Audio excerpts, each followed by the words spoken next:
Welcome to the BJ Show. Effective presence. My mother used to always say that I had effective presence. I never really understood what that meant as a kid, but she used to say that when I spoke, people listened. Then when I grew up and kind of Googled the term, effective presence means the ability to make people comfortable. This is why I wanted to do this show, because I feel that there's a need to be able to have a space where people can feel comfortable expressing themselves and talking about certain situations that they want to talk about. I'm not a reporter. I'm not a journalist. I don't do things for clickbait, and I'm not a shock jock. I'm a conversationalist. And this show is going to allow people to do that, talk about certain things, and have a lot of fun doing it. So without further ado, let's get it.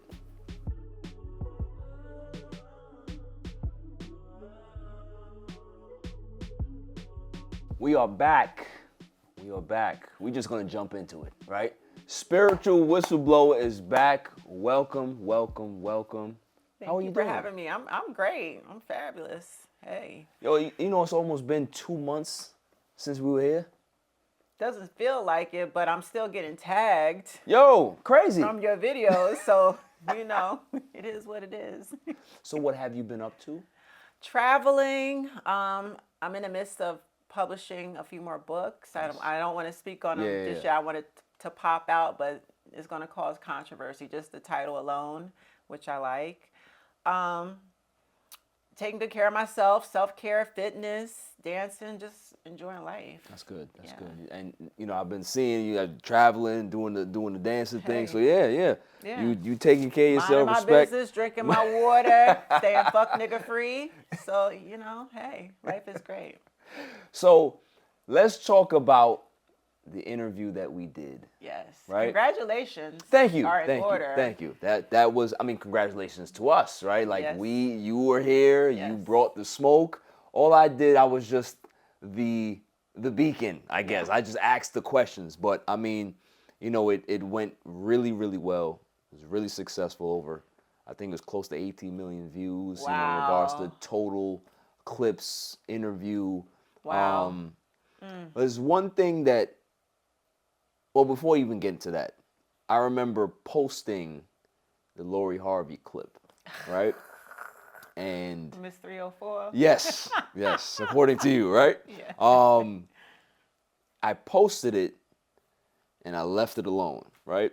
Went to go, you know, play with my son and stuff, and went to my phone and there was like 1,000 notifications. I'm just like, okay, so and then it was like on 50,000. It wouldn't stop. It just kept turning. Kept going. It kept going, and then I posted the Oprah clip, and that went crazy. Then I posted the Kim K clip.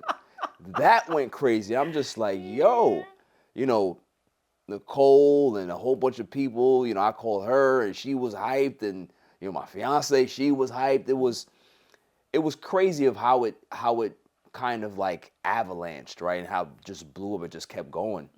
But there's one thing that I wanted to discuss with you, is that the comments, the negative reaction that it got, right? Because a lot of times controversy sells. People that think things are sloppy or messy, that's what gets the views. That's not what we were trying to do. We were having a basic conversation.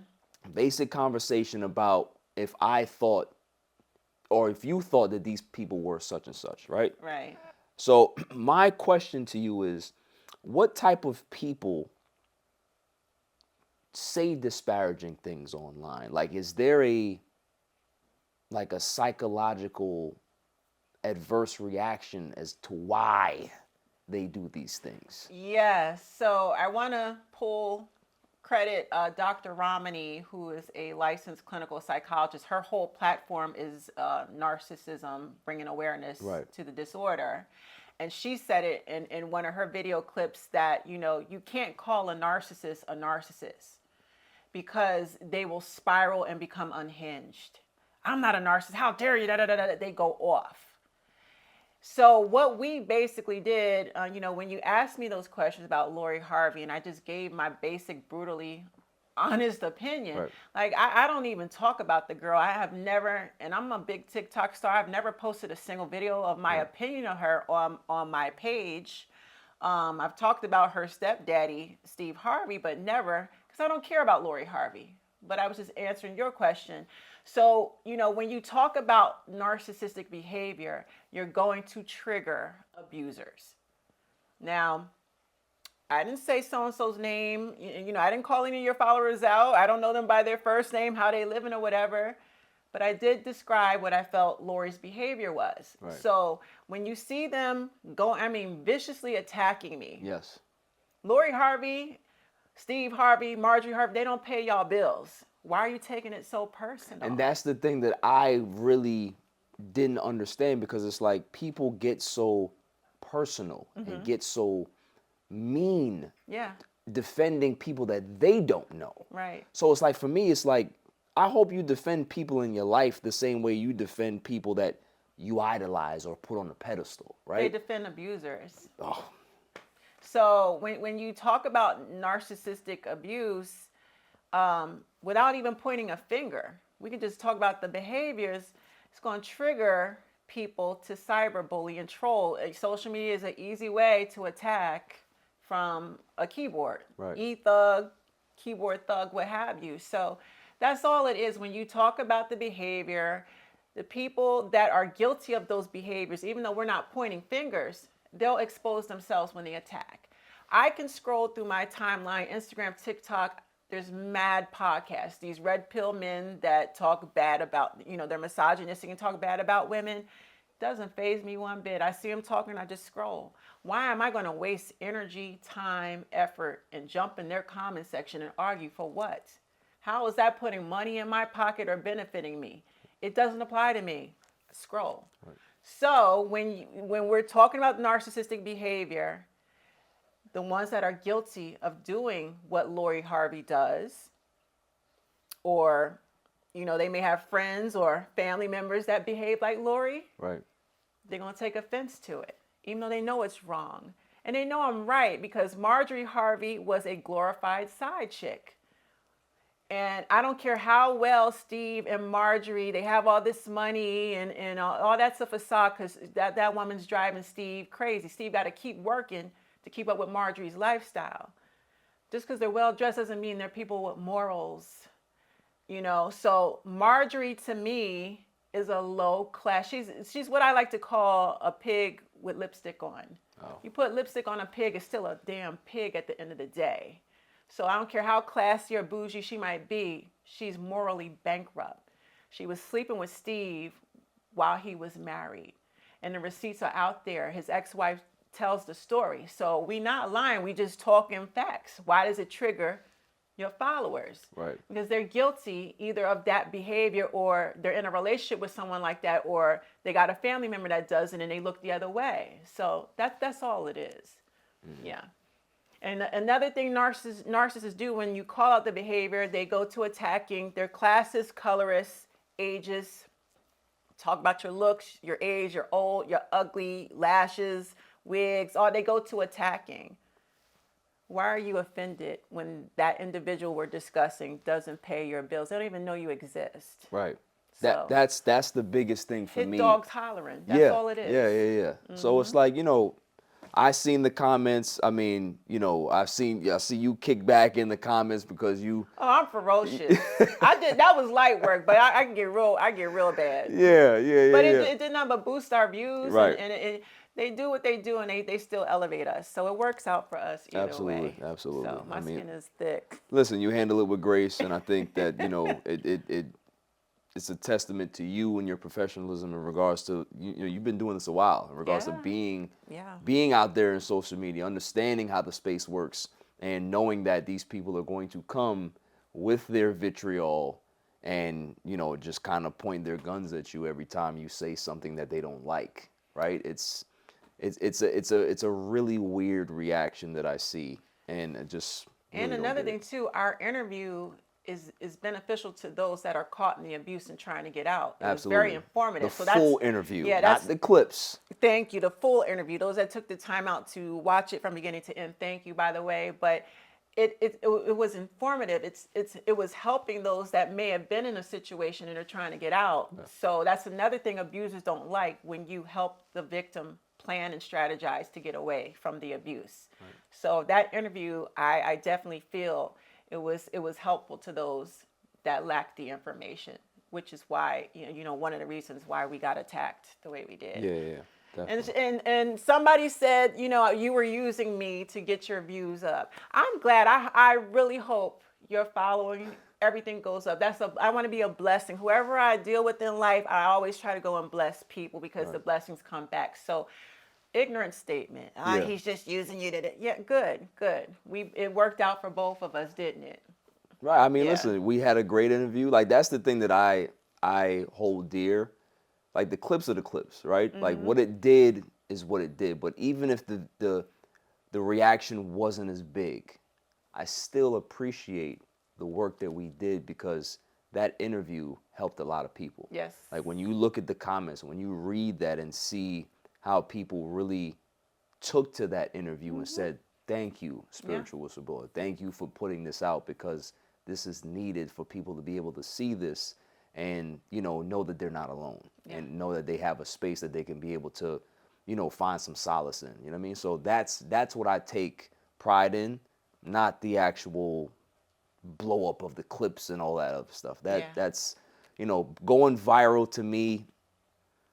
It's only like it's like a shooting star, right? You see it but what are you going to do with it after that, right? What are you going to do to be able to help people in the space, or, you know, kind of, you know, be better every day? And that's what we aim to do. So I agree. You talking about, you know, the feeling trapped in that situation. You know, we were talking this week about what's going on with the royal family. Ooh. Right? So, you know, you have some really strong opinions about that. I would love for you to share it here. Well, in the first interview, I brought up, you know, when you were asking me, how does narcissistic abuse affect you when your family members are narcissists? Yes. And I used Tracy Braxton as an example. Tracy Braxton passed away, I think, last year of cancer. And, you know, I personally felt that she's surrounded by narcissists. Her parents, you know, I definitely called out Tony, Tamar, you know, and then her husband. So when you're sandwiched like that and you don't get out, it attacks the emotional, silent, covert abuse that you're experiencing behind closed doors. It attacks the nervous system.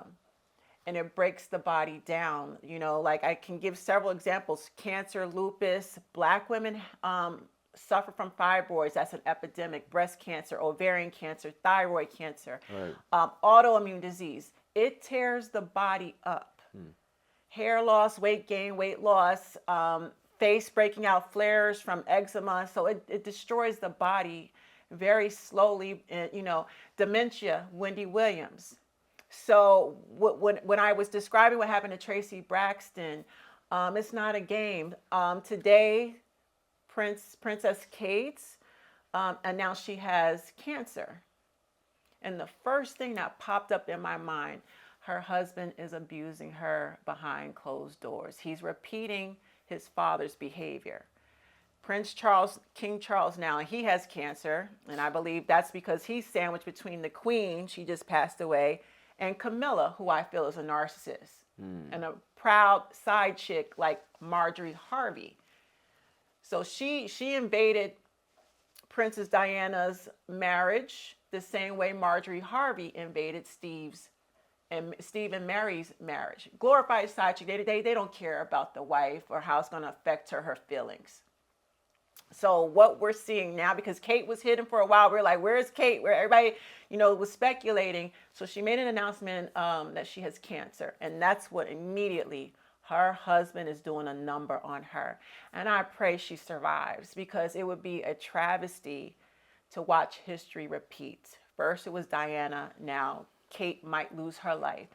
And there's a rumor allegedly that her husband William got his side chick pregnant. There is a side chick in the picture. Wow. Yeah, so he's his father's son. And that's why Harry got the hell up out of there. Harry said, I don't want no parts of y'all. Oh, Harry yeah. knows what the family's toxic and dysfunctional. He doesn't care about the money. He just wants his peace and happiness. And that's what I describe, how I did my family. And many of us that have family members like that, you got to flee.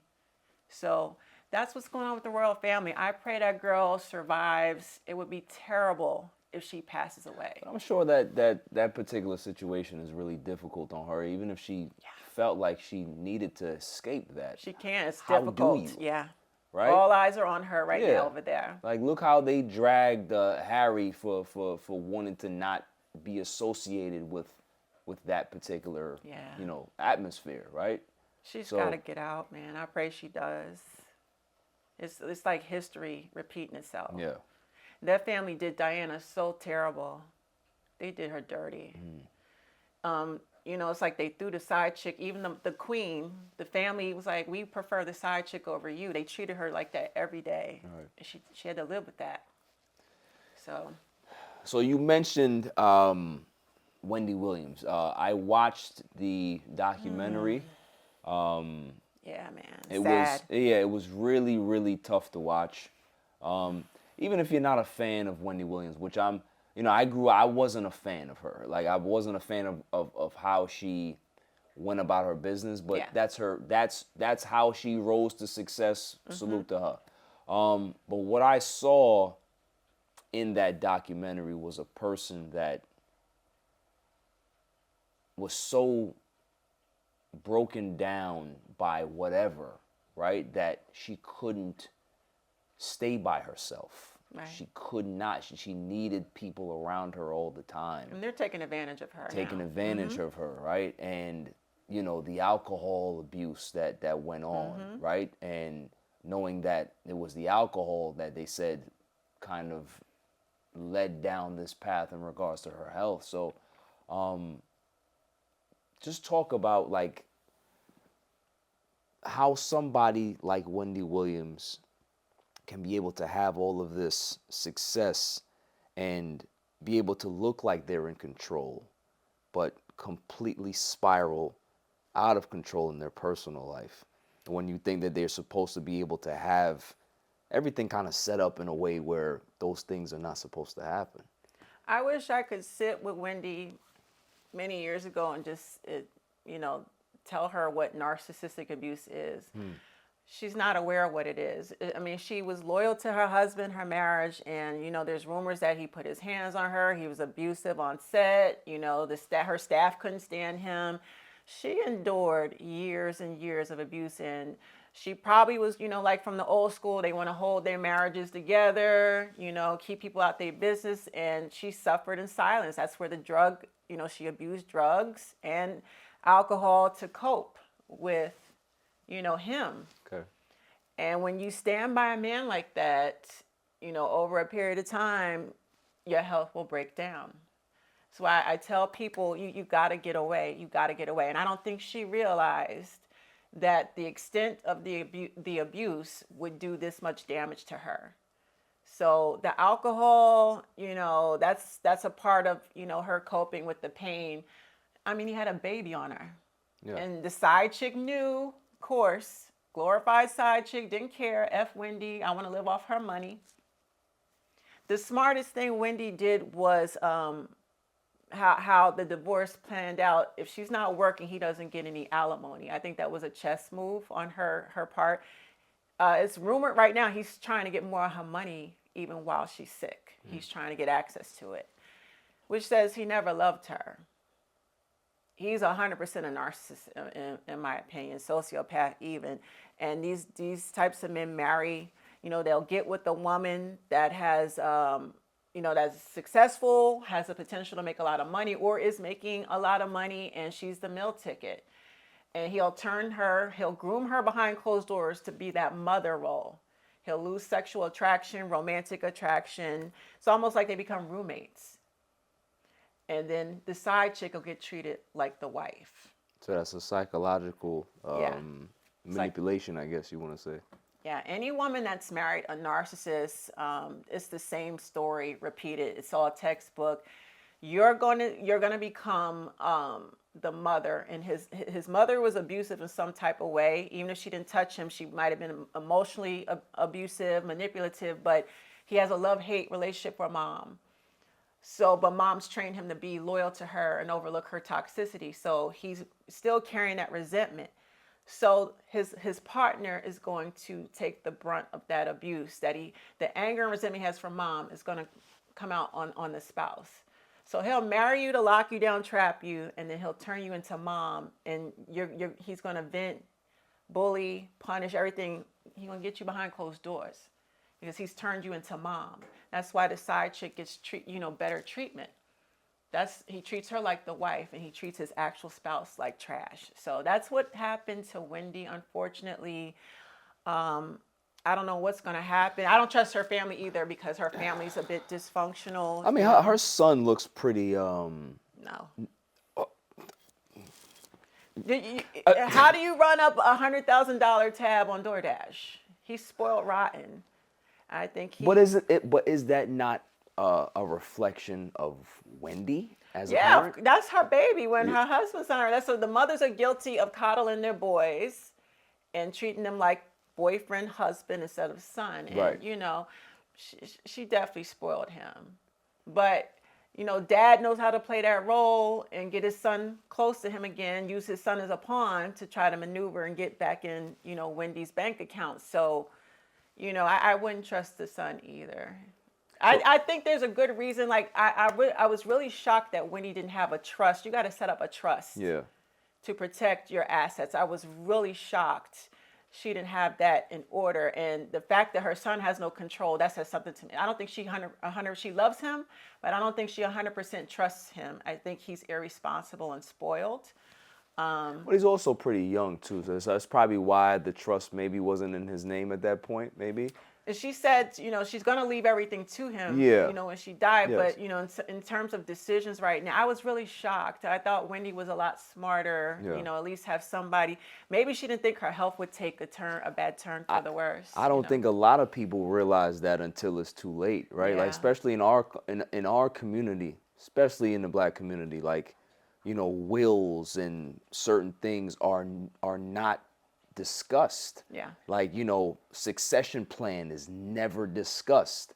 And a lot of times when a relative passes, the family member, the kids, they have to be scrambling around just to find where everything is, just to see if there's a life insurance, just to see if there's an account that they don't know about, just to see all of these things, because we don't have healthy conversations about moving on and what's going to happen after that. Doesn't matter if you have a couple of pennies in the bank or if you have millions, like a Wendy Williams, right? So, in our community, we definitely have to get better discussing what happens after, right? Like, just because you're discussing death doesn't mean that you're going to die tomorrow. It's about creating a plan, right? Especially for your children. It's something that we definitely got to get better at. I think somebody might have called Adult Protective Services, and that's where the bank intervened, because it's crazy to me that they can take over like that. That's crazy to me. Yeah, that's the thing that scares me, man. It's like, you get successful to a point where you have all this money, you have all of this fame, and somebody can look at, okay, somebody's doing some transactional issue. We're not going to freeze the account. Not only we're going to do that, but we're also going to take it out of your hands. Like, I don't get that. And it happens a lot.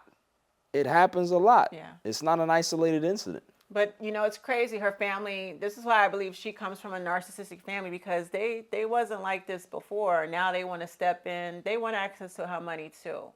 And that's why I feel like she didn't leave any of them in charge. She didn't trust them. She might love them, but I don't believe Wendy trusts her family members at all. That's tough, man. Yeah.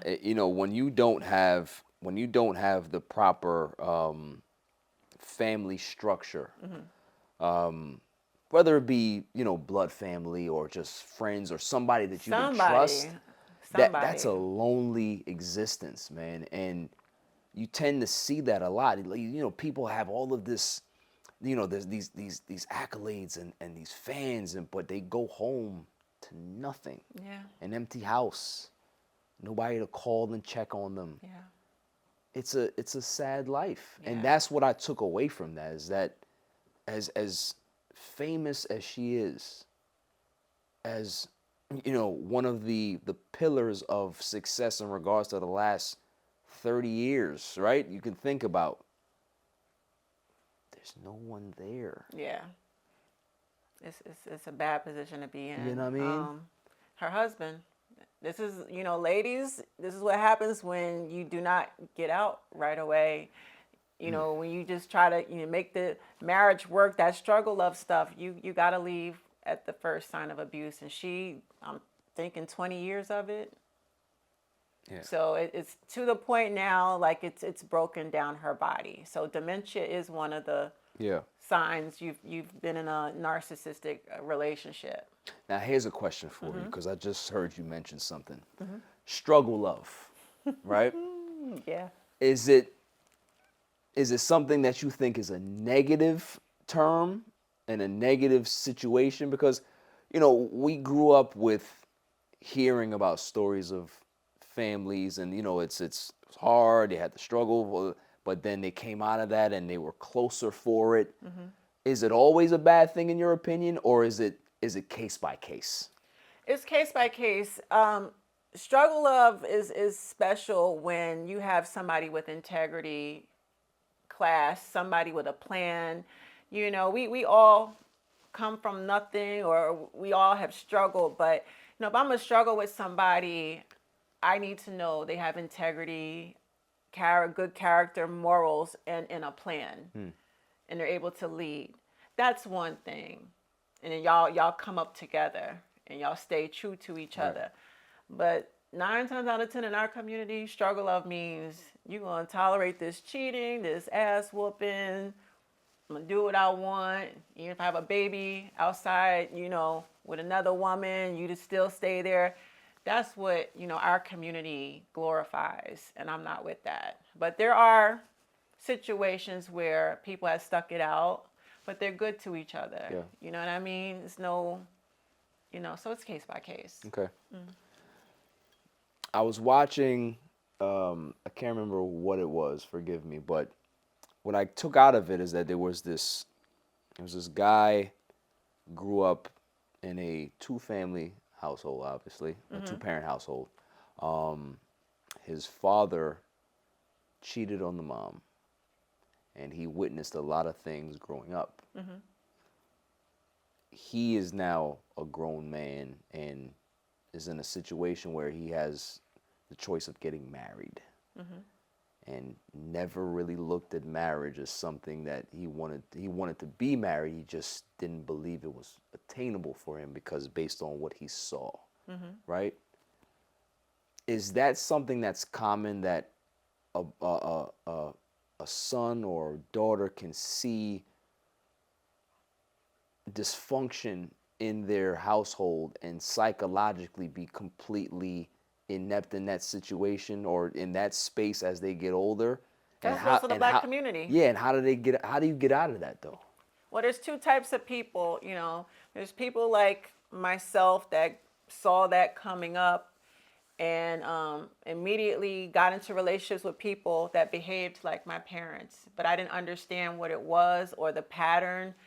And then there's the other type of person that comes from that situation. That's the narcissist. So people like that, well, people like myself, we're going to keep making mistakes until we get it right. And we figure out, like, I got to stop getting in these relationships and work on me, or else it's never going to work.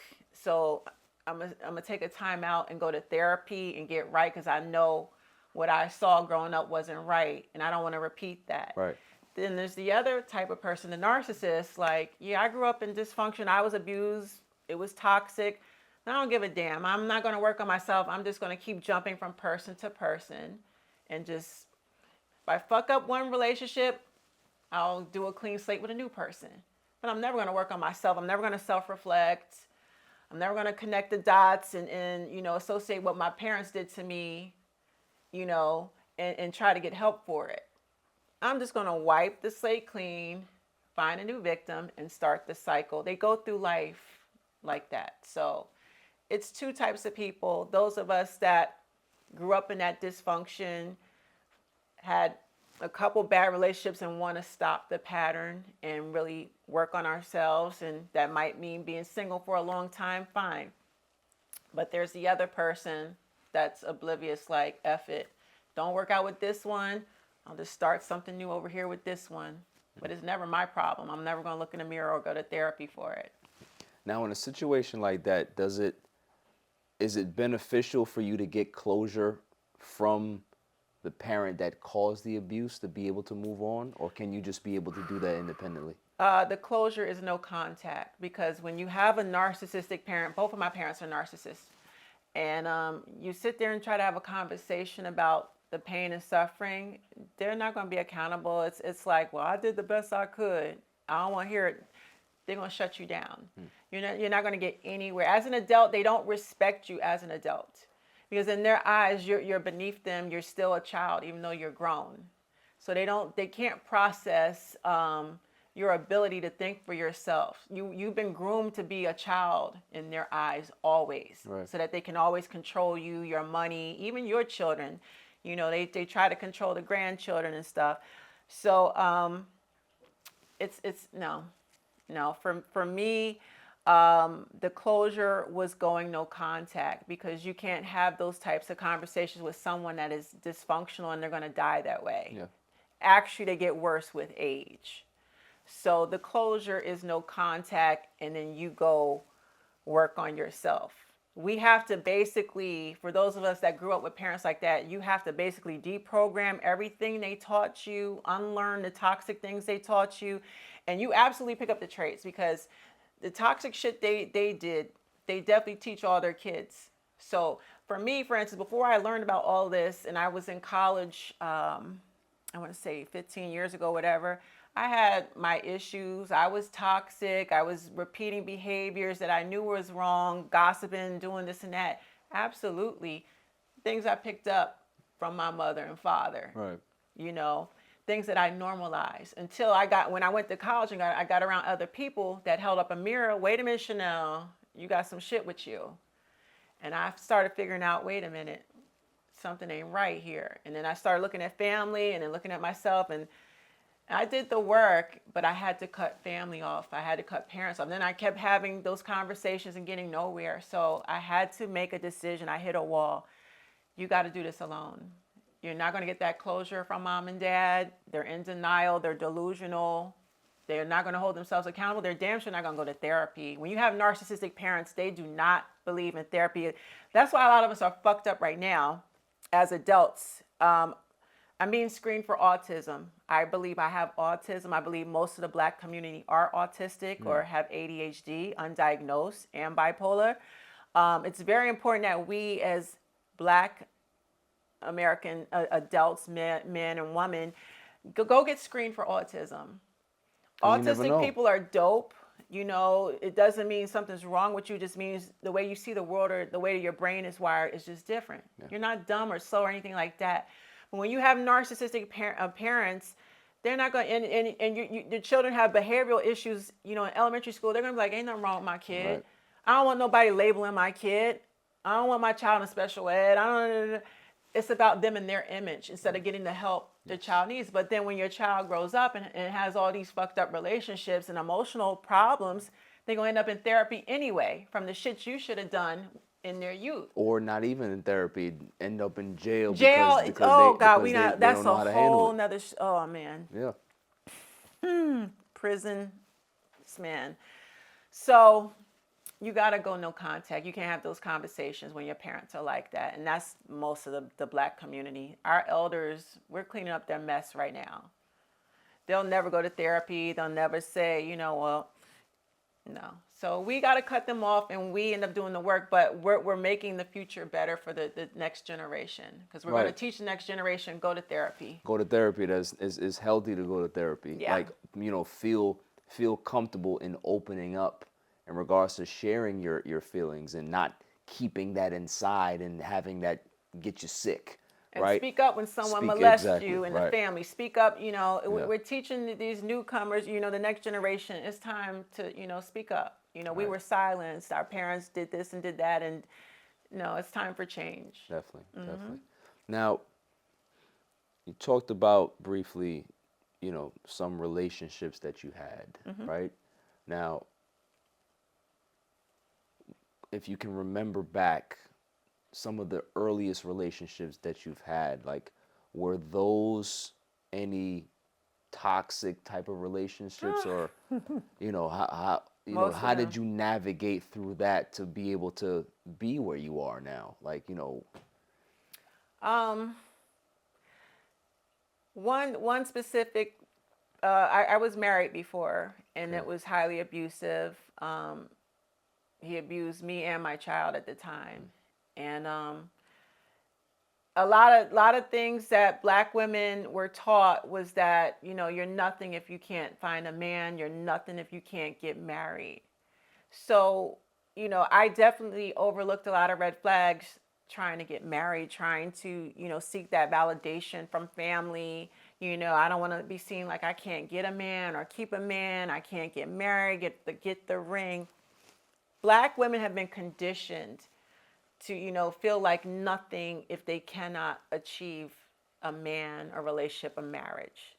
So I overlooked red flags, chasing a ring. I got the ring, but I got beat. My child suffered and was abused by this individual, and it's affected her. It's affected my relationship with her. We're very close, but, you know, we're still cleaning up, you know, the damage. Both of us have PTSD. right. But chasing that ring and the validation and the pressure from society, you're nothing without a man, you know, that's what I overlooked and I regret it.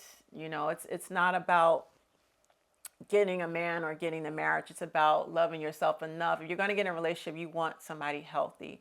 And we weren't taught that. We're choosing people with the same behaviors and personalities as mom and dad. Absolutely. Mom and dad are abusers. They abuse each other.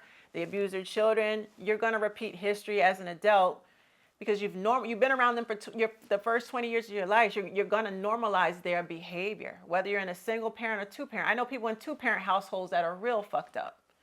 Their parents kept the marriage together, but behind closed doors, mom and dad is abusing each other. Dad's cheating, got side chicks. And the kids see all of this. They'll go around and say, oh, I have both my parents in the household. Yeah, but you're not telling people what Truth. you witnessed. Yeah. And then you're going to take what you were taught by mom and dad sticking together and abusing each other, and you're going to take that out on your partner. So we you know, we're messed up as a people, and that's just, you know, my relationships taught me that family got it wrong, society got it wrong, and you know, I learned from my mistakes, and I just refuse to repeat them any longer. I went to therapy. Lord knows I've done the work, and I'm still working. It's a ongoing process. There's no deadline to healing or therapy. It's ongoing. So when people gaslight and say, "Oh, you need to heal. You need to do this. You need to do that," I guarantee they're not going to therapy. They're just attacking. But someone that has been through this a type of abuse with many people, from family to lover to friend, foe, narcissistic abuse messes you up for a very long time, to the point you don't trust people, you don't even want to date, you don't want friends, you just want to be alone. Wow. And so, you know, but my relationships taught me, you know, get it together. It's okay to be single. What your family taught you and what society pressures you to do is not the answer. It's just not. Wow, that's powerful. But I mean, listen, you know, you're sitting here today as a strong, independent woman. So salute to you, man. Thank I mean, you. you know, there's a lot of people have really bad origin stories, but they find ways to be able to spread that love regardless. So, you know, that's what I'm sure you focus on, and, you know, you can only go up from here. So Yeah. I figured it out. It's like Neo in the Matrix. You figure this shit out. It's like, wow, that's what this is. And oh, nobody can stop me now. I'm invincible. Right. So nobody can run game on me. So I tell you, I go on dates, I'll cut the brother immediately if I anything, you know. So you're not into the red pill guys. I'm Neo in the Matrix with it, bro. I'm no nonsense with it. I done survived every type of bullying you could think of, so like nothing gets past me. Yeah, No. yeah. What was the term that you used about family last interview? Was it triangulation? Triangulation. Oof. It's not just family. It's lovers. Okay, it's lovers it's too. It's playing people. Got That's you. what a love triangle Yes, is. When yes, you yes, see yes. these stories on the news where, you know, what was the recent one where the wife caught her husband in the bed with his side chick and she murdered the side chick. That's because the husband was playing them both against each other. He probably told the side chick he didn't have no wife or he was separated or divorced, and she believed him, lying the whole time, and she got hemmed up. So triangulation is the art of playing two sides against each other. Both sides may not even know one exists or the other, but that abuser is telling one person about these people and they're over here. It happens. The narcissist is a master at this. It can be your parents playing, you know, the children, the siblings against each other, playing favorites with one child, gossiping, which my mother did. My father does it too. They have their favorite child, so they're going to talk and gossip and tell all your business to their favorite child. Wow. But they'll come over to you and they'll tell secrets about their favorite child. So what ends up happening, the siblings don't like each other because the parent is playing puppet master. They want to feel in control. So they create this competition, this competitive nature and insecurities in their children, and that's triangulation. Same thing in a romantic relationship. Man playing his side chick against his main. You know, the main usually doesn't know about the side. That side usually knows. He'll find him a narcissistic side chick. You know, there's cases where, you know, they don't know, but most of the time, if he's toxic and abusive, he's going to find a chick just as low down who's with the plan. And she'll know about the main and not care. She's helping him to break down and abuse. So, you know, he's using this side chick to train his main. The main is probably calling him out, holding him accountable because he's being disrespectful and doing things. He don't like that. My mother never told me. My mother never held me accountable for nothing. My mother coddles me and gives me what I want. So I expect you as my spouse to do the same. But since you're giving me this resistance and you're holding me accountable, I'm going to use my side chick to break you down and train you into submission. I want you to be jealous of her. I'm going to play y'all against each other. And I'm hoping that you're insecure and weak enough to beg and fall in line to do what I tell you to do. So a weak woman, a pick-me, that's what we call them, pick-me's, she'll stay and compete. But a strong sister will get up out of there. And that's when he'll stalk the side chicks. I got stories. Side chicks is lurking on your side. I gave you the man. I don't want him no more. Why are you stalking me? Because he's talking about his main still to the side. The side chick becomes the new girl. It's the cycle repeats. The side chick becomes the new replacement, but he's still comparing. The side chick is weak and insecure, so she'll sit there and listen and believe everything, and then she gets to cyber stalking his ex and doing her hair the same, buying the same clothes. She's studying your posts. She's a narcissist, so she has no identity. Wow. Male or female, they have no identity, so they steal people's personalities, what they drive. I've had a situation where, you know, the chick tried to buy the same car as me. Stop. I'm dead ass serious. Same color? It wasn't the same type. I had a Jeep Grand Cherokee, and he lied so bad, like she makes six figures, she works in the military or whatever. I don't care. Go be with her. And she bought the mini compact. Can't keep up with the boss. Now you're trying to come back over. I don't want you. Talk to you him. Stay over there with your military baby mama. Talk to him. If they even together still, because, you know, that's why I tell women, you got to get up out of there and go no contact, because you are the glue holding their toxic relationship together. Without you, the shit's going to crumble. But you argue and compete with that woman, they're going to keep the love triangle thing going. Get up out of there. Get up out of there. So that's what triangulation is. It's the art of playing people against each other. It's very dangerous, and it's biblical. What is it? 1 Corinthians 14:33. For God is not the author of confusion. Satan confuses. And how does Satan confuse? He plays people against each other. Okay. Like Adam and Eve, the snake, the serpent was able to play them against each other, and they turned against God. So when you see someone, the art of confusion, whatever the case may be, you feel like you're being gossiped about, get up out of there. That's a bad sign that you're being triangulated. Now, I think that's easier said than done for a lot of people, right? Yeah. Because they see that and they want to fight back. They want to see if they can salvage something, right? Or find a way to get to the bottom of things and get closure. But sometimes getting closure is getting the hell out of there. The right? narcissist wants you to stay and fight. Yeah. That's the whole, to trigger, you know, that competition. And then the drama that ensues that comes from it, it's feeding. Remember I told you that they're energy harvesters. They siphon energy. Yeah. So you got this person fighting with this person. You're sitting back enjoying the show, eating your popcorn. They getting high off of all of that. They're getting high off of it. That's the whole reason. Triangulation is like killing two birds with one stone. Instead of him getting energy out of one person, he's getting energy out of multiple people at the same time. It's like dope, crack, getting high off of it. So you got to get up out of there. Don't entertain it. Once you disappear, the shit will fall apart. Right. Triangulation is a triangle, 3 points. They can't form it if one of the parties is missing. Yeah, because one of the parties is basically the glue that's keeping it together, right? Get up out of there. That's That's why when your parents do it, you got to cut them off, because then the parents will end up turning on the other siblings, because you are the scapegoat and you're no longer allowing the bullying. You cut your family off and you get away from them. Right. So they got to turn on somebody in the family. So that's how triangulation works.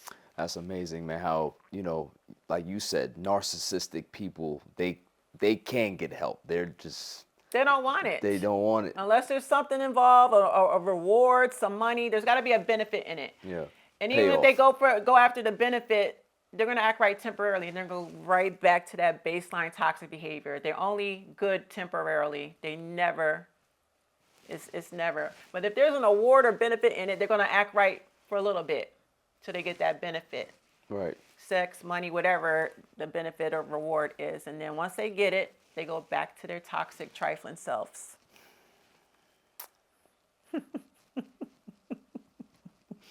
How do you feel about cradle robbing? DRAYA and JOIE, these NFL cradle robbers is what you talking about? No, I didn't say no names. I'm just asking. I'll say it, JOIE. Future's baby mama. Wait, how many baby fathers she got? This Future, wait, she has the girl and the boy. Future, is it Bow Wow? Bow Wow, Future. Yeah, and then what's DRAYA? Those types of women are narcissists. When I call out a female narcissist, them two right there, because and I don't care how much they portray like they got money and their shit together. Well, why do you gotta, you know, trap a young nigga and latch on to his check? You couldn't find nobody your age? Right. That's predatory behavior to me. A lot of people are using that particular term, and you strongly believe that as well. Female narcissists are predatory. They're just like the men, and I don't like the double standard. We can't go in on the men that are 20 years older, 50 years old, and getting a 20-year-old girlfriend, calling him a predator, pedophile, all that, you know, leave these young girls alone. It's the same for women, for me. That boy is, what, 23? How old is Jalen? Is it Jalen? Jalen Green. 23. And I don't even know if he's that old. He might be 21. He's whipped, man. But I mean, the older he get, he gonna realize, like, damn, why didn't somebody tell me? You know, he's young. So, but she knew what she was doing. You know, you can't get nobody your own age. You can't, you know, get a big baller your age. No, you preyed on that boy, and you got pregnant. I know his family is pissed. His mother especially. If I had a son, I would be on fire. Because I want the best for my son, but I want him to get a girl that's got a lot going for herself, his age, and they do it the right way. Right. What DRAYA did was straight predatory behavior. DRAYA, in my opinion, is a narcissist, and so is JOIE. I think JOIE is competing with Sierra, too, if we want to take it there. Interesting. Elaborate further. Joy, she's gone after Sierra's exes. I don't know the timeline with the Bow Wow and Future, but Sierra was with both of them. Right. Now she's gotten pregnant by a baller. Could it be because Sierra was able to marry an NFL baller? Russell Wilson. So now Joy's got her an NFLer. She's pregnant by an NFLer. So I see a clear pattern here. And, you know, that's what I mentioned before. Female narcissists are highly competitive of successful women. They want what that woman has. And that woman ain't thinking about her. But there is a pattern. Joy is smashing. She done been with Sierra's exes. You see, when Sierra didn't pay Future, Sierra doesn't entertain. Future's a good example. You brought up triangulation. Future tries so hard to triangulate Sierra with all his baby mamas. She doesn't feed into it. She disengages and she's going. She doesn't even want child support money. Her and Russell are good. And Future hates it. He attacks her in his music. So he tried to use Joy. And what I just say about the side chick studying the ex, Joy was studying Sierra, trying to keep up. Once it didn't work, Future, they're not together anymore. Because Sierra was not feeding into it. She was not going to be the glue in that triangle. She got up out of it. So Future said, I don't need Joy no more. I can't even use you to make Sierra jealous, my ex. So I got to move on to the next baby mama, the next woman, the next girlfriend. So now Joy is still stalking Sierra. And now she's got her NFLer, a young one. You see the pattern? I see the pattern. Okay. But here's my question, though. If you're somebody in that situation where you're the successful young person and there's an older celebrity or whatever, like, what should you be trying to stay away from? Like, obviously you can be friends with this person, but how does it get to the point where this cradle robbing situation ends up happening? Like, where is the protection of your family or your friends? Or if you, obviously Jalen Green, if we're going to use him as an example, he's a 21-year-old, so that means that his mother should be a prevalent force in his life. Where does that disconnect happen with so many cases, right? We need to find out his history, what went on in his family, what did he witness, because that plays part. We don't know if his mama was a jump off or a side or a mama. I don't know his history, but that's a lot of the reason why he chose DRAYA and he ended up in this situation. It's his upbringing. So we got to find out how he was raised and what he was exposed to. Yeah, because, you know, a guy like that, he'd be able to get yams all he want, but for him to go there, I'm just like... He's going to want to marry one day and everything, and she's going to be in the way getting them checks. Yeah. You know what I mean? Like, bad decision. Bad. But, again, I would question what he was exposed to, what he witnessed in his upbringing, and his mama did contribute to it. Even though they might be close or whatever, something's off there. Yeah. Because this is nasty work. It's nasty work. I'm not with it. Here's going to be an interesting topic to discuss. Yeah. But that's the behavior of female narcissists. They're just as predatory. They see a man with money, they go after him. Listen, and I'm glad you're saying that, because there's a lot of people that think that you're very one-sided, right? Oh. For people that don't necessarily deep dive into your content, that know that, you know, when you see foul behavior on both sides, you call it out. I rip the females worse sometimes. I go in on the females. Yeah. The women, no. I don't. I have a lot of male clients. I wrote a book for men, so there's no way that I'm one-sided. Very good book, by the way. Thank you. I just want to emphasize too that a lot of these relationship gurus are toxic. There's a specific female. She's not a guru, but I'm not gonna call her name. But she teaches. She's a narcissist. She's put it out there. She's a sociopath. So she teaches women to ignore men's morals and go for their money.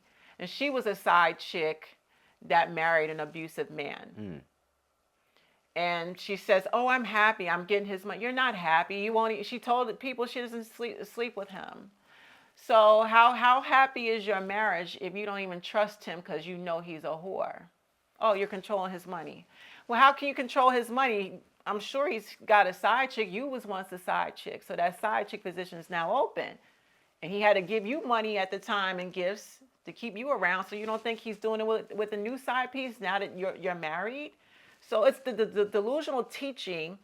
You got to be careful of the advice that you receive. Black women are being taught to overlook men's morals. I teach moral compass, Right. and all that. You got to make sure, we all want a provider. That's lovely.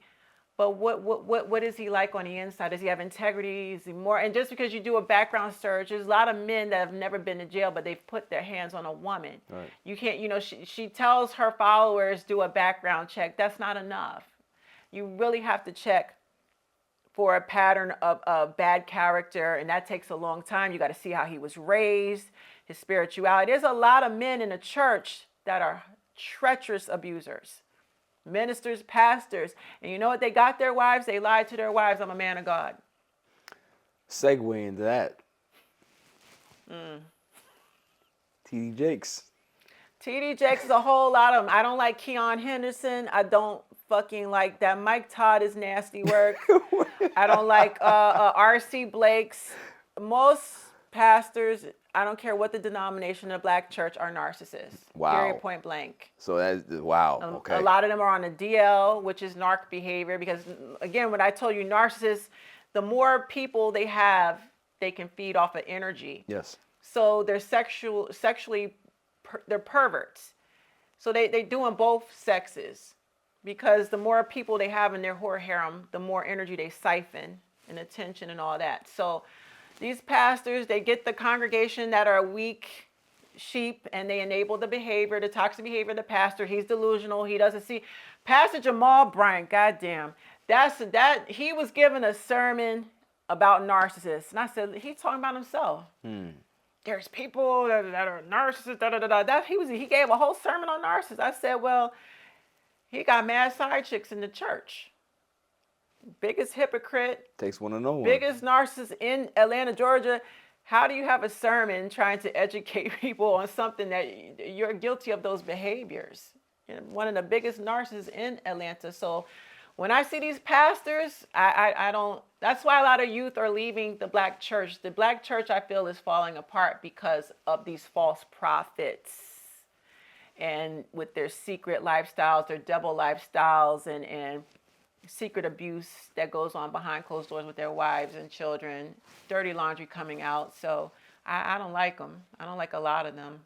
I think Keon Henderson is very controlling. I read people very well, and I think he comes off like a bully and very controlling with Shawnie. I feel like their energy is very competitive. When she tries to talk, he tries to overdo her. There's some nasty competitive stuff there.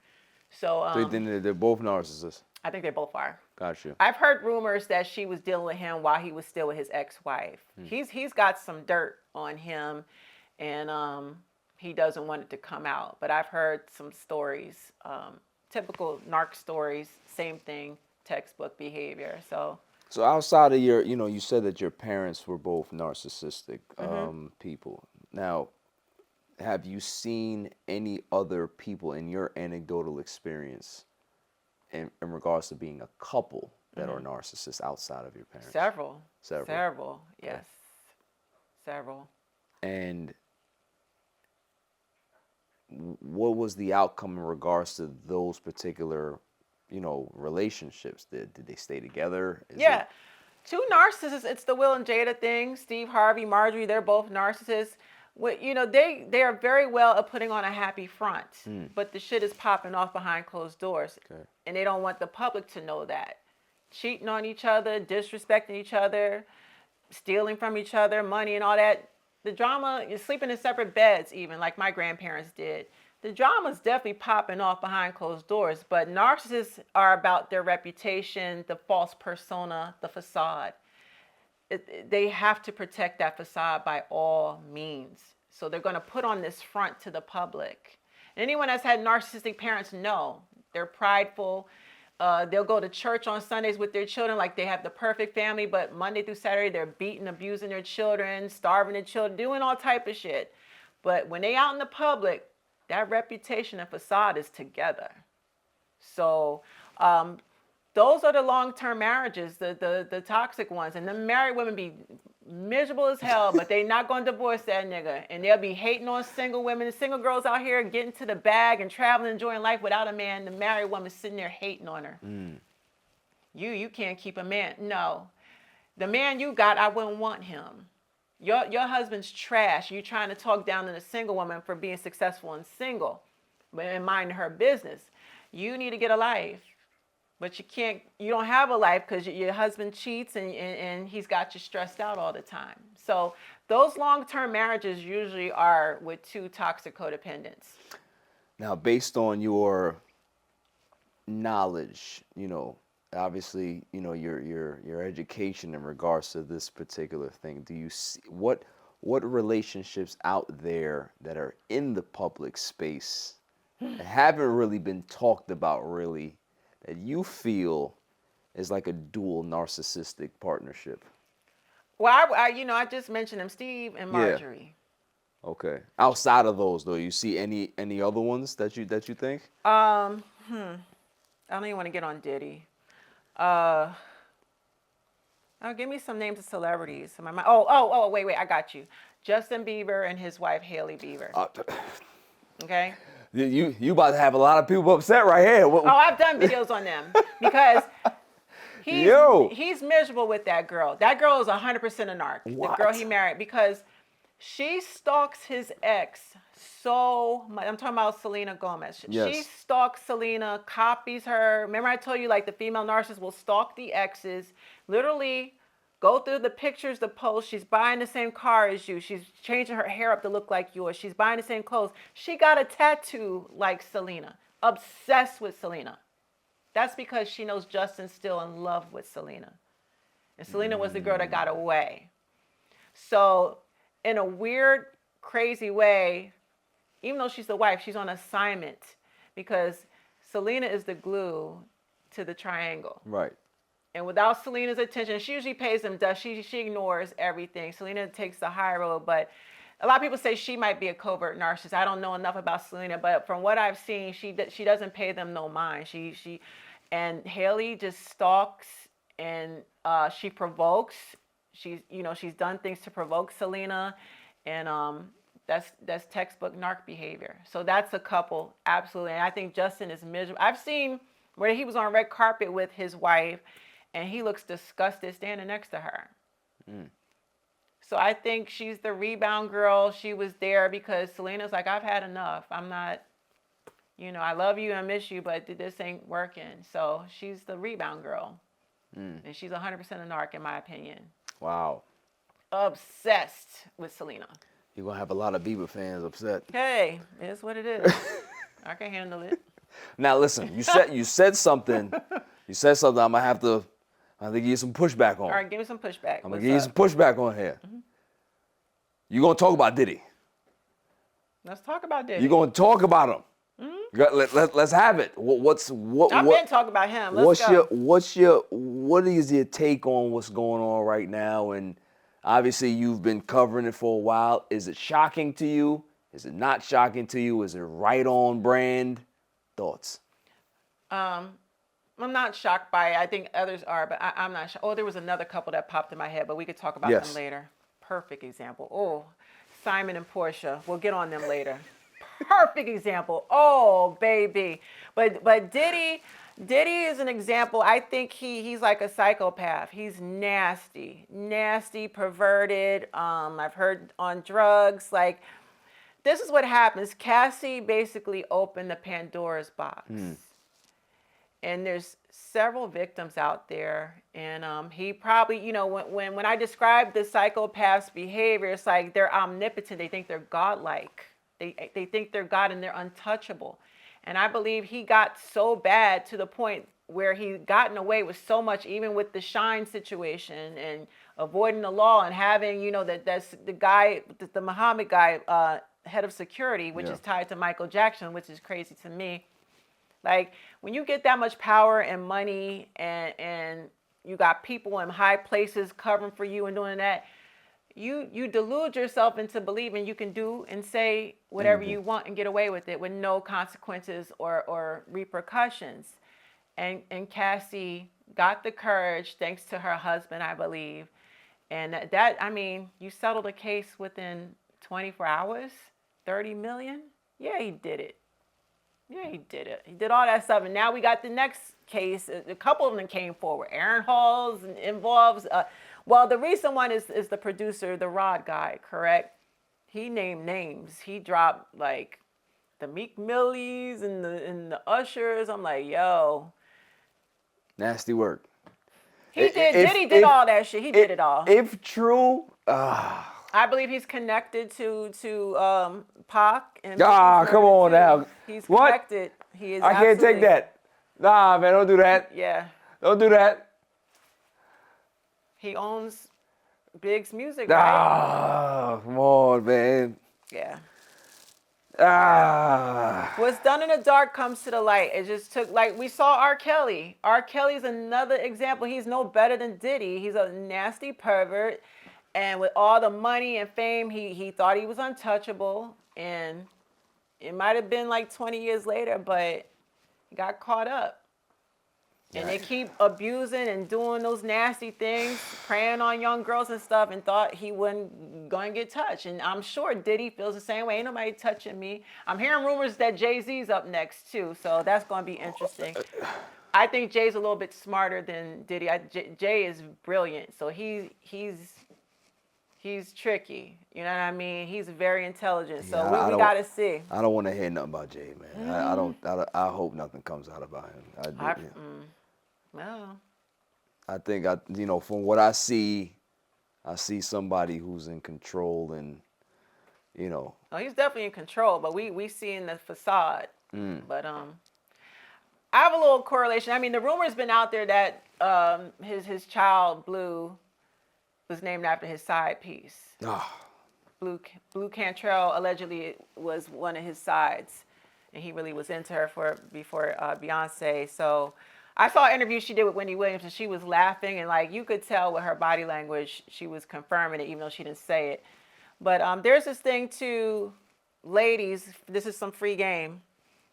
If a man has an ex and y'all have a daughter together, and he names y'all daughter, don't let him name your daughter, because if he's not over an ex, he will name your daughter after that ex. Stevie J did it with his daughter Eva, because he was dating Eve at the time, and Eve said, "You're trash." She caught him cheating, moved on. Eve's bossed up now. Eve's doing well with her husband. But why would you name your daughter after Eve? That's something narcissistic men do with the girl that got away. A lot of them will name their daughters after the girl that got away. So it's alleged that Jay-Z, he denies it, but it's a pattern of that. Men do that all the time. Name their daughters after their old side pieces that got away. The one he really wish he was with. B is for the image. I don't think B is his type. Well, hold on. It's image. Perfect facade. She's the queen. She's, he's arrogant as hell. He's got to have the best of the best. And at the time, who else? Who else is there? So why wouldn't B be his type in regards to her looks or just her personality? I think he likes hood chicks. He's from Brooklyn. He's from, Marcy Projects? You know what type of chicks?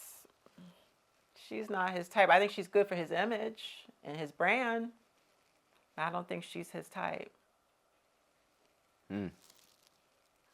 Yeah, that's how I see it. I ain't gonna lie. I didn't think he was gonna touch. I didn't think he was gonna touch Jay-Z, man. Hey, we just having a conversation, right? Yeah. This, What okay. happens when you're a light worker and you speak truth, Yeah. People get uncomfortable. It is what it is. Now, we were having a conversation, on Instagram. You were talking to me about Shawnie. Shaq's? Yes. Yeah. What are your thoughts about that? What was your thing about that? Shawnie O'Neal? Yes. I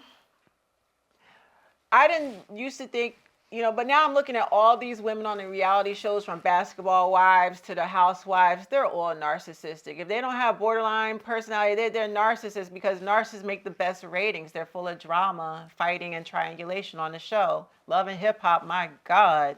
all narcs, most, Jesus. So I'm starting to see Shawnie's traits, the narc traits, and I've heard the rumors that she was dealing with her current husband while he was with, you know, his ex. So, and Shaq definitely is a narc.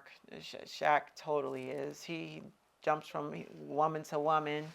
He says, "Oh, Shawnie's the one who got away. I should have, you know, I should have treated her right." But, you know, Shawnie, to me, exhibits that behavior. But it's going to be interesting with her husband because he's a pastor. And like I said, I don't like pastors. But she may hold on to him a little bit longer because she doesn't want to repeat what she went through with Shaq.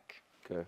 So, but I think I can read people. Really, it's like who was it? Megan Good and her husband, whatever he was, Devin Franklin. Yeah. Same thing, man of God, and same thing. But she's a pick-me. She's a narcissist too, in my opinion. I know I think everybody's a narcissist, but the celebrity world, entertainment industry, most of them are. You have to be to survive the industry. Yeah. It's a very vanity. It's cutthroat. Yeah, it's cutthroat and grandiose thinking and behavior, perfection, you know, fans, groupies, all that. You have to be one in a sense to survive Hollywood. But she's in the same situation as Megan was with her husband. So it'll be interesting, but I don't trust her husband, and I don't know, I don't trust her either, because that Basketball Wives thing, they all was doing they things. They all was. So Do you think that, you know, the behavior of both men and women in this new, you know, this new generation or this new space that we're in, where everything is just so, I don't know, it's all material, right? Everything is material nowadays, right? Where did that start? Like, where was the boom that happened? I think social media plays a huge part. Upbringing, but social media is based. It's a playground for the narcissist and psychopath. It's a dream world because they get to be something fake and display it to the world while living a fake lifestyle behind closed doors. That's exactly what a narcissist is, and that's what social media provides. Everyone's faking on social media, and a lot of, especially the reality stars, a lot of them are broke. Yeah. But they're trying to keep up, and they're posting cars and stuff. They don't, the car is rented or whatever. Everything's fake online, and I think it contributes to this behavior, and it's bad, especially for the youth.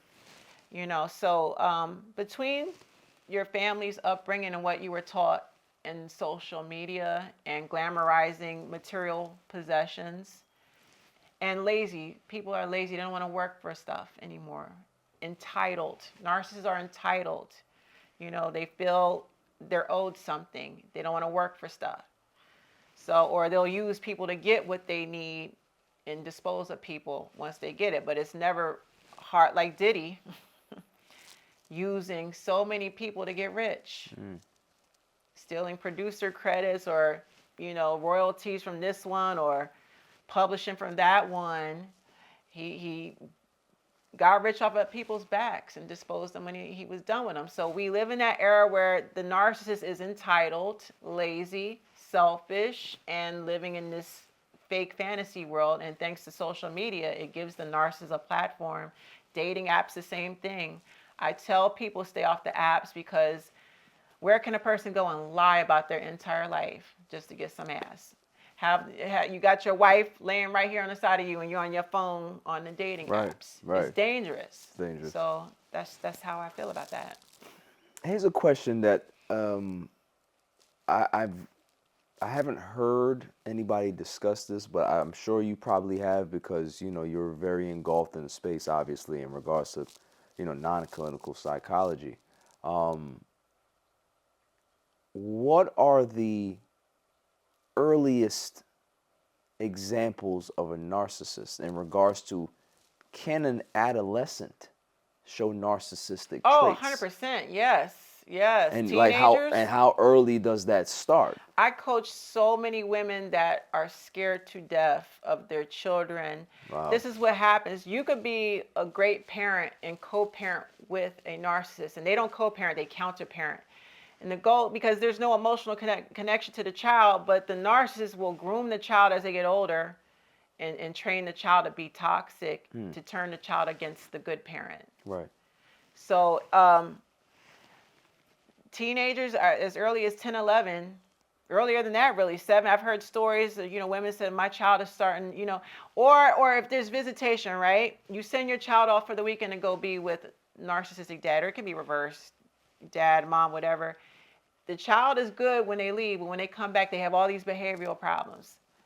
Because that while they were with the narcissistic parent, they were talking shit about mom, and that makes the child uncomfortable, or the new wife might be spoiling the child and trying to turn the child against the biological mother. There's all types of shit going down once the child goes to the toxic parent's household.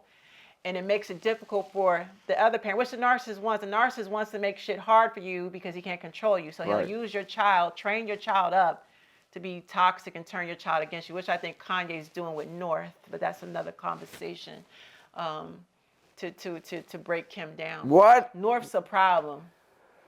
I don't know about that one, man. I don't think she's a problem. You don't see how bad she embarrasses Kim online? Oh, yes. I think that little girl may just have no filter. Like her daddy. But where does that stem from, though? Could there be something else in regards to like ADHD or something? Autism? There could be something like that, like Asperger's. Dad could have passed it on down. I mean, when I teach women, when you're being abused, which Kim was abused while she was pregnant, your unborn fetus also picks up the stress. Right. And there's studies out there that I believe proves that. that. Yes. If you're being, he don't have to touch you while you're pregnant. But if he does things like abandon you, cheat on you, give you the silent treatment, treat you like shit while you're pregnant, you're going to stress, and that baby's going to pick that up. And your baby may develop disabilities. Krishan, people are saying her baby, I don't know how true it is, showing signs of a disorder, a particular disorder, but she definitely was abused her whole pregnancy. So, but no, I think he's deliberately grooming North to definitely turn her against Kim. I see it clear as day. Wait till she becomes a teenager. She trips on Kim now. It's like she's the adult and Kim's the child. She be dog walking Kim. Wait till she's like 16 or 17. Oh man, she's gonna be Kanye reincarnated. She's gonna give Kim hell. I hope she moves in with. I could see her moving in with Dad. That's his baby. Yeah, he's grooming her. He's grooming her. That's definitely that's definitely Kanye. The music career, everything. He's turned her into a rapper already. So, yeah. I got you thinking. What you want to say? Man, I'm not thinking of it. I'm just like, I didn't even think of, because like I said, I never really understood or even thought about, kids having those traits early on. Absolutely. Right? Psychopathic, yes. Now, can obviously, we're talking about, a parental influence, right? That's causing those behaviors. Mm-hmm. Can somebody become a narcissist with literally no grooming? That's up for debate, because I've heard stories where it is hereditary. Right. So that we got to see. There's got to be more studies, but I think it's a possibility it could be passed down through genetics. I do believe that. Yeah, because I'm sure like everything else can get passed down through genetics, so why couldn't this particular thing? Reminds me of the little boy, I don't know if you heard, like, this was last year, year before, but he murdered his mom because she took his PlayStation or something like that. That's psychopath. He was like 10 years old. Right. Yeah, the behavior can hit a child that young. Absolutely. That's scary, when you see a child like beat up on a dog or an animal, do sick stuff to him. Yeah, absolutely. Yeah, that's crazy. That is nuts. And it depends on the parent. You got to intervene early. You got to get your child the help early. A lot of people wait too late. What was that one boy? He was like 6'5", teenage boy, and I think he had autism. He was breaking and destroying everything in his mother's home. Broke her TV, everything, and she was fearful, scared of him. Right. He should have been in the hospital. Cops, EMS, call him. While you have control, he's not 18 adult yet. You have power and say so over his you know, well-being. Why aren't the police handcuffing him and taking him to the hospital? Right.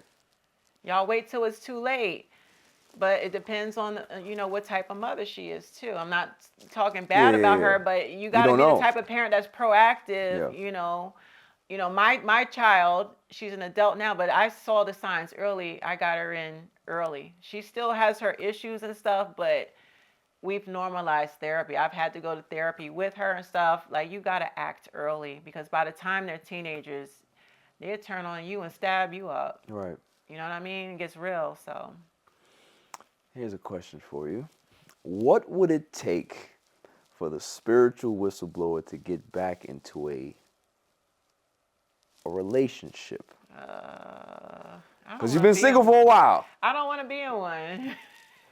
So you mean if a nice man comes along, he has no red flags, you know, things are going nice. There's somebody possible. Okay. That on the radar, but he's going to get tested into the ground. I can see myself right now with a very older, mature man. How much older? 5 to 10 years. Okay, all right. So I'm not going to tell my age. I don't look my age, but I'm up there. Yeah. I'm up there. Okay, so you're not going to go anything past 10? No. 10 to 15. All right, so now you change it again.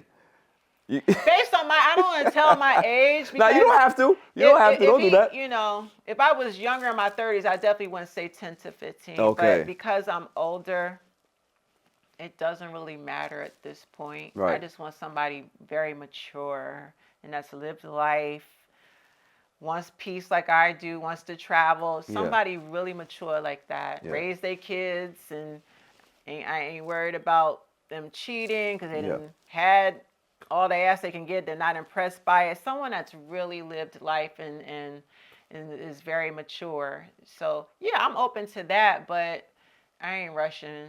I'm not. No. Do you think that emotional connection nowadays is more difficult because we have all of these temptations and stressors in our environment? Yeah, we're in the era where we're being desensitized by everything. Porn desensitizes, social media desensitizes. Everyone has short attention spans thanks to social media and dating apps and stuff. So we see so much shit, like all the drama, the murders, everything that happens on the news. It's always something that with the war that's going on. We have become so desensitized as a people.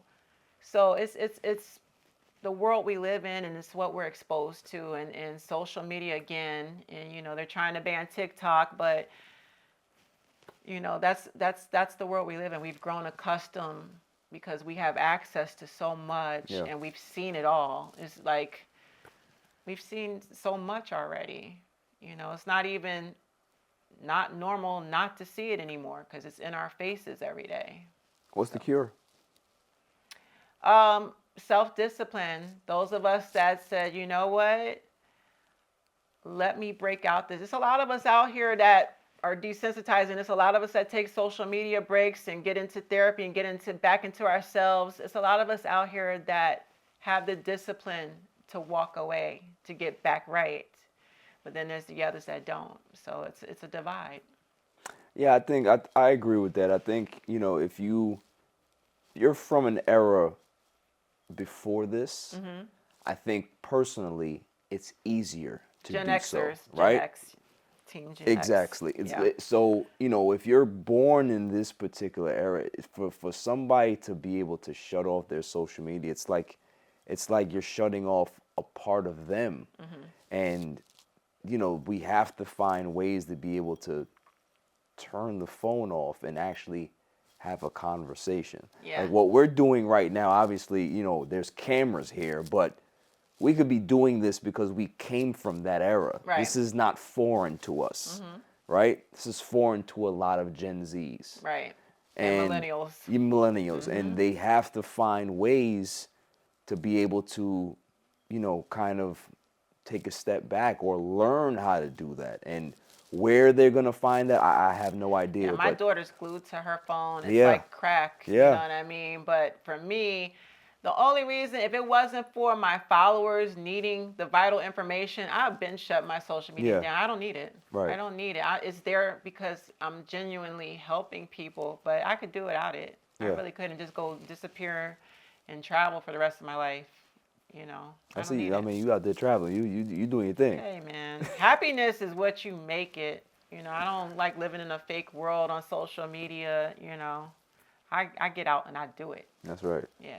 That's right. All right. It might be that time. What time? What? Name association. All right. So listen, we got in trouble last time. Yeah. Hey, listen. What's the worst gonna happen? They Facts. cuss us out. Yeah, I mean, Talk about my wig, yeah. my suit, my clothes. All listen. Whatever. They gonna find something. It don't matter if you fly or not, they gonna find something to say. You know, Just boost the video. Yeah, That's all I care exactly. about. You know what I mean? I'm So a thug. I could take it. Let me think about some people here. Can we talk about Porsha and Simon? Go ahead. And you can think of some names while I'm talking. Trash and trash. Porsha's trash and Simon's trash. Leave them goddamn Africans alone. You know what? That's why I hate on these shows, Real Housewives. They glorify getting the African man. No disrespect to Africans, you know, because I know some cool Africans. I'm not saying all African men are bad, but the majority of them are whores and scammers. She knew what she was getting into. She's definitely a narc to me with her behavior. You went in that woman's house. I'm talking about Simon's ex-wife, Phelan. And you knew you was going to snatch him up. You saw how they was living and all that. So she was a glorified side chick like Marjorie, a 304. I think Porsha is a 304. Took that man, didn't care about the fact he had children with Phelan. I don't care if a man is going through tough shit with his wife. They might even be separated. He's still married. Right. Off limits. But most women that, you know, see he got money, they don't care. They're going to hop on it. I think she knew about a lot of things that we didn't know, all these scams and shit that he's got going down. Now she's playing victim. No, you knew what you were getting into, Porsha. They had 2 giant weddings. How many weddings did they have? It was all a fairy tale before because Porsha was about that bag, getting her money.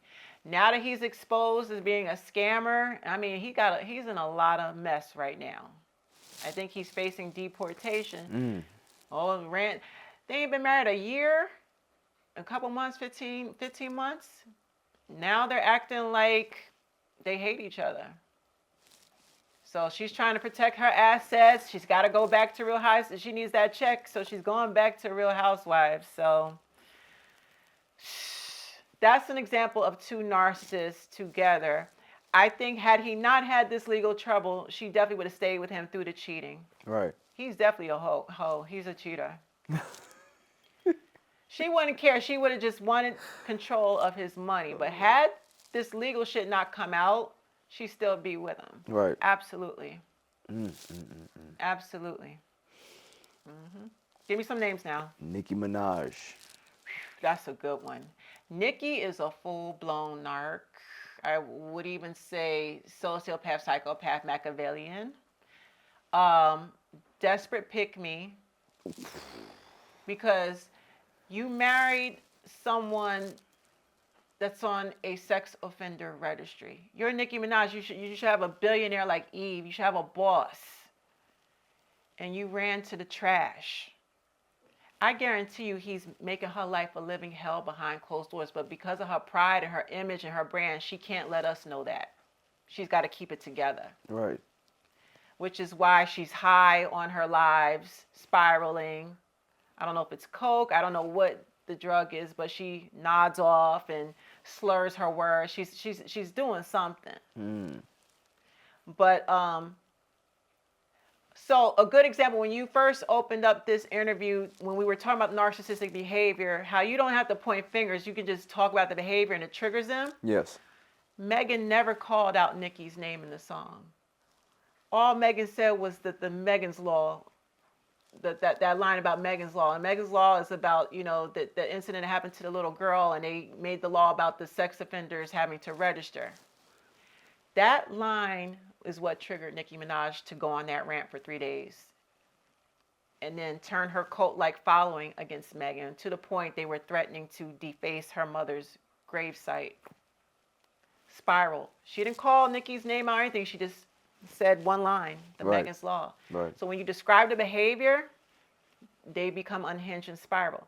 But Nicki is definitely, she comes from a family of abusers. And she married what was familiar. She turned around and married the type of man that she grew up with. Wow. Her brother's in prison, remember, because he's a pedophile. There were rumors her father beat her mother. So she grew up around, she's a misogynistic woman to me. And all the men she's been with were abusers. So I don't know what's going to happen. I think she's going through a midlife crisis. Same thing she was doing to Kim, not giving, you know. Now she sees these young girls that are hot and fresh and looking good and all that. And her behavior is not good. No. But that's the narcissist. She's so perfect and it's all about me, me, me. How dare you invade my territory? I'm the queen around here. Arrogant. I give her, she's brilliant. She's very talented. I will give her that. She's an incredible artist, but it's the behavior, which is why she, you know, no Grammys. Maybe you would have a Grammy if you changed your disposition in life. You know, she's a male identified woman. Wow. She's a misogynistic woman. Wow. Absolutely. She's a narc. She's a narc. We're calling names, right? This is. Yeah. Right. That's my 2 cents on her. Cardi B. Cardi, I'm stuck between. You know, I love her. We have the same birthday. Okay. October 11th. She's Salute. a Libra. Gang, gang. I'm watching her closely right now. I don't get narcissist. I get borderline with Cardi. Okay. Because Cardi comes off as a genuine empath, you know. But she's young and she's learning about her narcissistic husband and his ways. And I think she's observing what other women are going through. I've heard rumors that she's going through divorce. She's dating somebody else. But we have to see it play out with her if she's going to really leave him. If she doesn't leave him, then I'm going to be like, right. Red flag, Cardi. But right now, she gives me borderline personality. That's what I get from her. I don't think she's a narc. And the fact she was on Love and Hip Hop. She's grown so much. I've seen so much growth and elevation. So I'm going to hold off on labeling her that. But I do get borderline personality disorder. Respect. Yeah. Jennifer Lopez. Narc. Narc. Oh, they eating her up on TikTok. They are tearing her a new ass. Every time I scroll and there's a J-Lo video, she got that documentary or whatever out. She's sitting there deluding herself. She Jenny from the block, this reminds me. And even like the cast that shot the damn shit, they were talking about her like, you know, we had to shoot that 12 times. She's sitting there with her legs up to me. Oh, you know, this is mommy on the block. Whatever she said. She's delusional.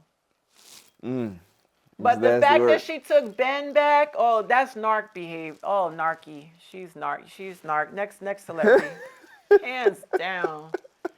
She's gone through some sort of crisis where she thinks she's still hot. I mean, I don't know. There's no humility there. And I don't know what she expects from all this, the documentary and shit, right. But it's not like Jenny from back in the day. You was popping back then. It's a different Jenny now. It's different now. I don't, they eating her up on my timeline. If I see one more J-Lo video where people are going in on her for the delusion, but narcissists they're highly delusional. So yeah, Man. She's narc. Next celebrity. Oh my goodness. Okay. Easy. That was too easy. That was too easy? J-Lo's too easy. Let me get you. I mean, obviously, you know, we got to talk about the one that you had some vitriol for the last interview. Who? Steve Harvey. Oh, 100% malignant. Malignant narcissist. And to confirm that, Cat Williams sealed the... Oh, man. Cat Williams reminds me of myself. He's a truth teller, and he don't give a fuck who he piss off or whatever.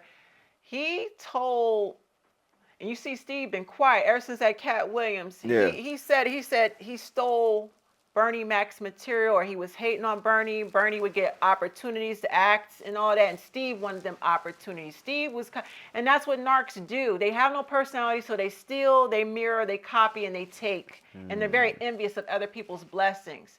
So in a sick way, he was competing. There's like a secret competition he created in his mind against Bernie Mac. And Cat called him out for that, and I'm glad he did. And Bernie Mac's daughter spoke up and said, "Thank you, Cat," you know. And how Steve had to like cheat his way up to the top of the ladder. So given Steve's history with his ex-wives, he's a womanizer, he's an abuser, a man that's you know, serial cheater, morally bankrupt. So what's so different now? He married trash. Because who else would marry a man? You know, he's got money, but the female narcissist loves money. The Porshas and all, you know, the gold diggers, the DRAYAs and all that. They'll overlook a man's ugly looks if he's got money. And that's the only way Marjorie would deal with him. She's got him by the balls right now. I don't even believe he did a prenup with her. So even if things are bad with him and his wife behind closed doors, he has to keep that marriage together, because she'll clean him forever. He knows they divorce, she's going to clean him dry and be on the next DICK the next day. She might be driving him crazy now, and his health, you know, it's interesting to see, you know, I wonder how his health is doing, if his blood pressure is high or whatever. He has to stay keeping a job to keep up with her lifestyle. She's a big spender. Oh. But because he's a trashy man with a toxic history of being a womanizer and abuser towards his ex-wives, even with the children, there's rumors of how he favors Lori over his other daughters. You know, the daughters are dark skinned and not as, you know, their features are not like Lori, but it's almost like he's in love with Lori.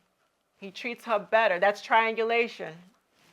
Treats her better than his other children. He'll just give them money and gifts to shut them up. But that Lori is the prize in his eyes. He lights up when he talks about her. So he's textbook. He's a malignant narcissist to me. Everything Cat confirmed. I knew already. And then like pimping black women, wrote a book to help black women. You're not helping black women. You know, if you want to help black women, teach them how to identify narcissistic behavior. Right. He doesn't teach that. He gives you black women game, but just enough. He's not going to give you the whole thing, because then it would be exposing who he really is. So he's a damn coon. Man. And his wife is a pig with lipstick on. I said it. Just because she's bougie and well dressed and classy, you put lipstick on a pig, at the end of the day, it's still a pig. And I think they're both a match made in heaven. They're both morally bankrupt. They're both narcissists. So if you know her history and his history, it's like trash being attracted to trash. And that's that. Wow. I don't like Steve Harvey. What gave it away? What gave it away? My goodness. Because he's not this person that, you know, and always the fake crocodile tears and all that's all fake. Yeah. Narcissists can cry at the drop of a dime. Man. No. His day will come too. We got to give it time. You brought the heat on that one. I don't know if you know about this person much, but I'm going to ask anyway. The Rock. Dwayne "The Rock" Johnson.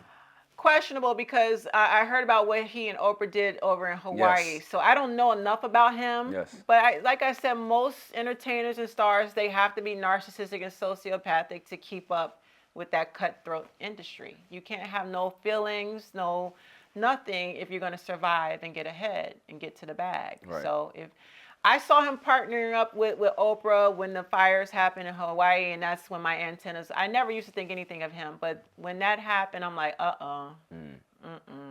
Are they going to be building new developments and stuff over there? And, you know, that's fishy. So. What do you think, or what are your thoughts about Taraji P. Henson? I think Taraji is a good person that got caught up in the industry and was treated unfairly, and she's finally getting the courage to speak up about it, and she's getting backlash. I don't know much about her character, but I applaud her courage to speak up, you know, and I think because she was working for a demon and was able to get up close to that demon and see the demon for what it really was, you know. So I like Taraji. I haven't seen, you know, anything negative about her, but I expect the pushback because when you're a truth teller and you speak up, the abusers are going to come for your neck. Oh, I mean, I've been a recipient of that Oprah backlash. Yeah. My Instagram account is restricted because of her. What? They didn't restrict mine. I'm the one that said it. Restrict me. They got once you talk about Oprah, they got you.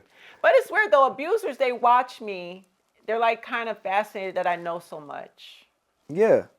So they'll attack me, but they won't shut me down all the way because they're like, let's see how much more she knows. It's weird. Like they study me. Like how the fuck does she know this shit? You are a trigger for a lot of people. Like you are. Yeah. What do they call it? It's a it's not a magnet for, but there's another word for it. Mm-hmm. Well, they call me a narc magnet. I am. Yeah. I am.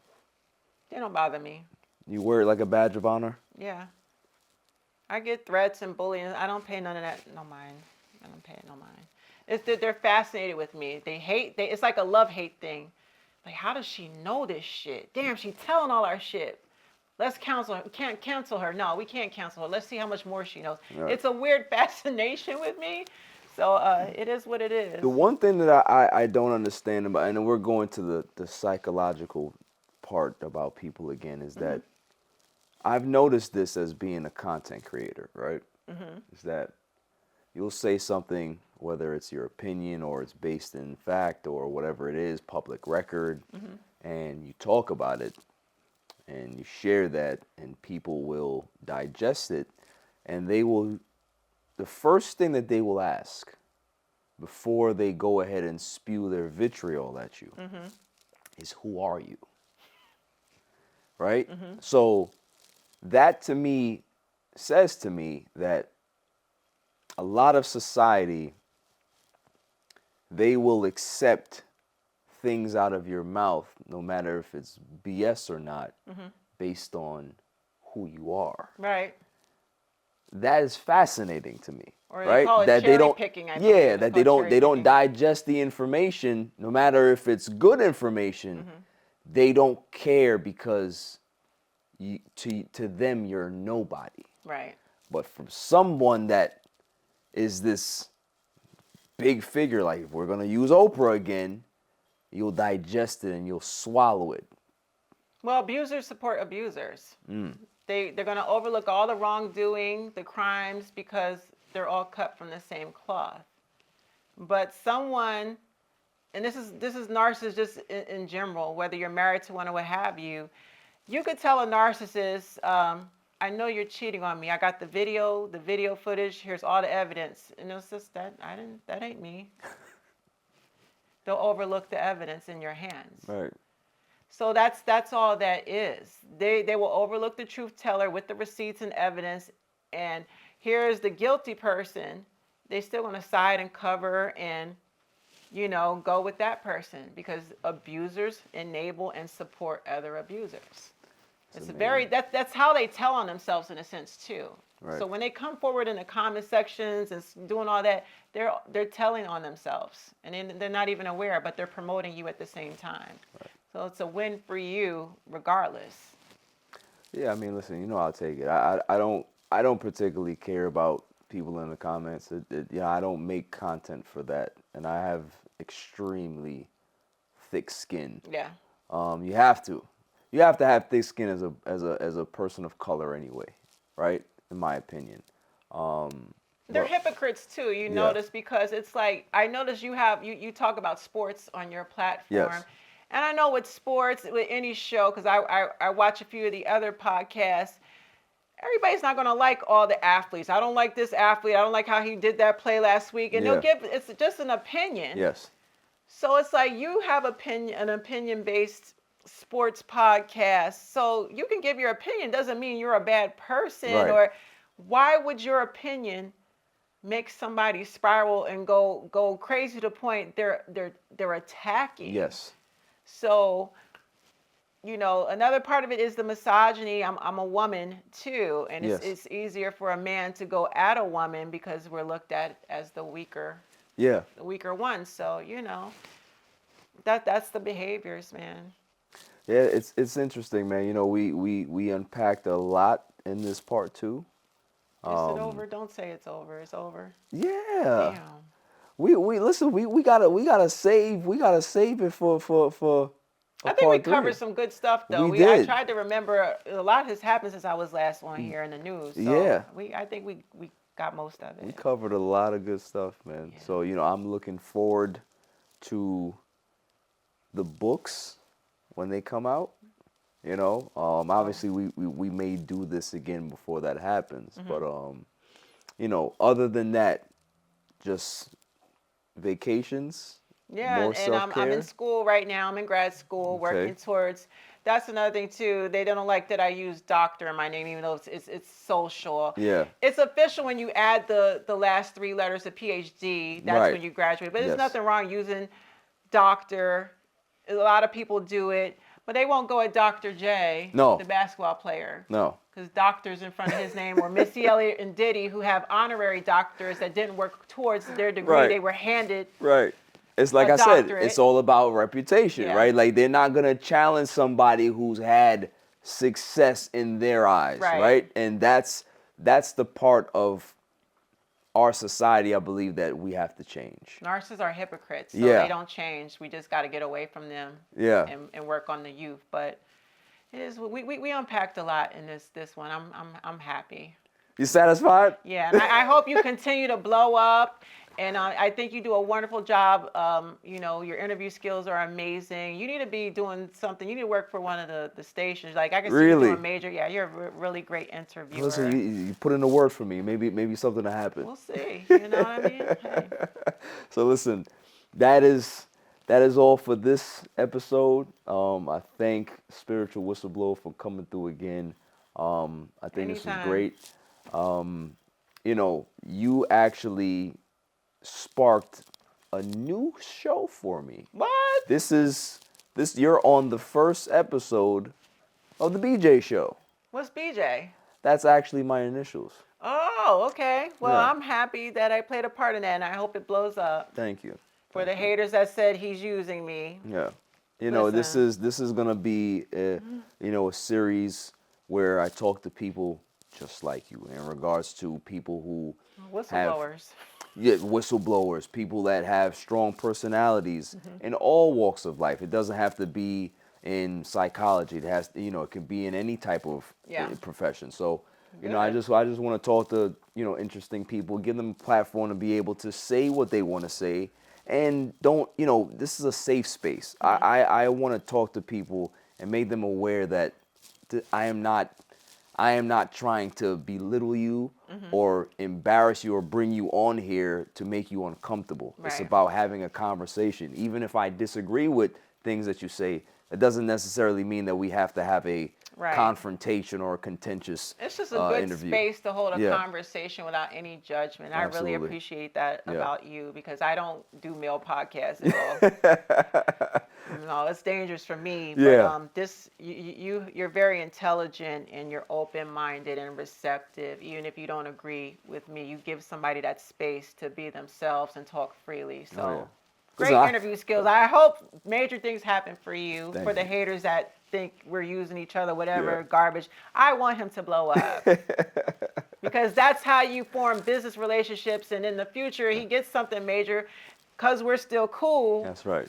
he'll invite me on his celebrity podcast. You know, that's how things work. So you put out good energy and you wish people the best and be a blessing. It always comes back in some form. So bye, haters.